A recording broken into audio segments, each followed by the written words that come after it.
ಎಲ್ರಿಗೂ ನಮಸ್ಕಾರ. ಹೇಗಿದ್ದೀರಿ?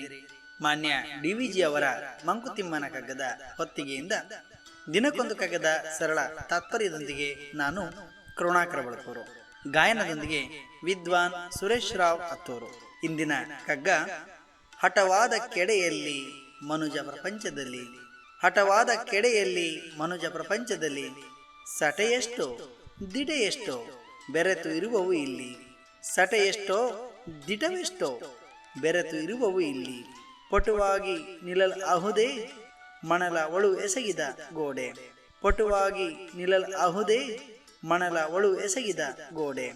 ಕಟುತೆ ಸಲ್ಲದು ಜಗಕ್ಕೆ, ಕಟುತೆ ಸಲ್ಲದು ಜಗಕ್ಕೆ ಮಂಕುತಿಮ್ಮ.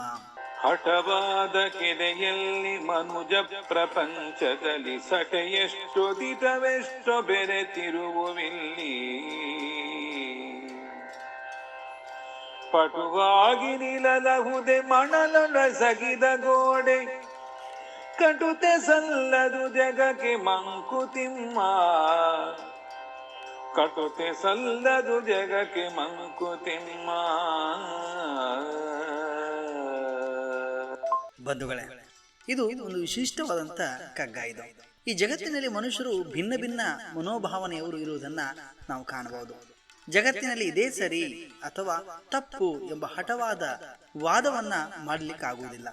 ಆದರೆ ಕೆಲವರು ಬಿದ್ದರೂ ಮೀಸೆ ಮಣ್ಣಾಗಿಲ್ಲ ಎಂಬ ಜಾಯಮಾನದವರು ತುಂಬಾನೇ ಮಂದಿ ಈ ಜಗತ್ತಿನೊಳಗೆ ನಾವು ಇರುವುದನ್ನು ಕಾಣಬಹುದು. ನಿಮ್ಮೆಲ್ಲರ ಬದುಕಿನ ನಡುವೆ ದಿನನಿತ್ಯದ ಬದುಕಿನಲ್ಲಿ ಹಲವು ವಿಚಾರಗಳು ತೆರೆದುಕೊಳ್ಳುತ್ತವೆ. ವಿಶೇಷವಾಗಿ ಸುಳ್ಳು ಮತ್ತು ಸತ್ಯಗಳೆರಡೂ ಸೇರಿಕೊಂಡು ಇರುತ್ತವೆ. ಬಂಧುಗಳೇ, ಸೂಕ್ಷ್ಮವಾಗಿ ನೀವು ಗಮನಿಸಿರಬಹುದು, ಎಷ್ಟೋ ಬಾರಿ ಎಷ್ಟು ಸತ್ಯ ಅಡಗಿದೆಯೋ ಅಷ್ಟೇ ಸುಳ್ಳು ಕೂಡ ಈ ಜಗತ್ತಿನಲ್ಲಿ ಅಡಗಿಕೊಂಡಿದೆ.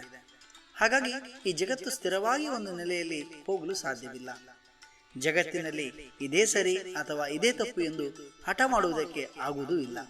ನನಗೆ ಸರಿ ಎನಿಸಿದರೂ ಕೆಲವರಿಗೆ ಅದು ತಪ್ಪಾಗಿ ಕಾಣಬಹುದು, ನನಗೆ ತಪ್ಪಾಗಿ ಕಂಡರೂ ಉಳಿದವರಿಗೆ ಅದು ಸರಿಯಾಗಿ ಕಾಣಬಹುದು. ಈ ಲೋಕವು ಭಿನ್ನ ಭಿನ್ನ ರುಚಿಗಳಿಂದ ಕೂಡಿರುವಂತಹದ್ದು.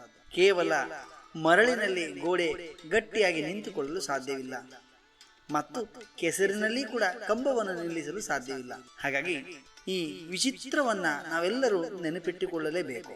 ಜಗತ್ತಿನ ವಿಚಾರಗಳಲ್ಲಿ ಕಠಿಣತೆ ಸಲ್ಲದು. ನೀವೇನಂತೀರಿ? ನಾಳೆ ಇನ್ನೊಂದು ಕಗ್ಗದೊಂದಿಗೆ ನಾನು ಬರುತ್ತೇನೆ. ಅಲ್ಲಿಯವರೆಗೆ ಶುಭ ದಿನ. ಎಲ್ಲರೂ ಕೂಡ ಆರೋಗ್ಯಕರವಾಗಿರಿ, ಮಾಸ್ಕ್ ಅನ್ನು ಧರಿಸಿ, ಸಾಮಾಜಿಕ ಅಂತರದೊಂದಿಗೆ ಕರೋನಾದಿಂದ ದೂರವಿರಿ. ನಮಸ್ಕಾರ.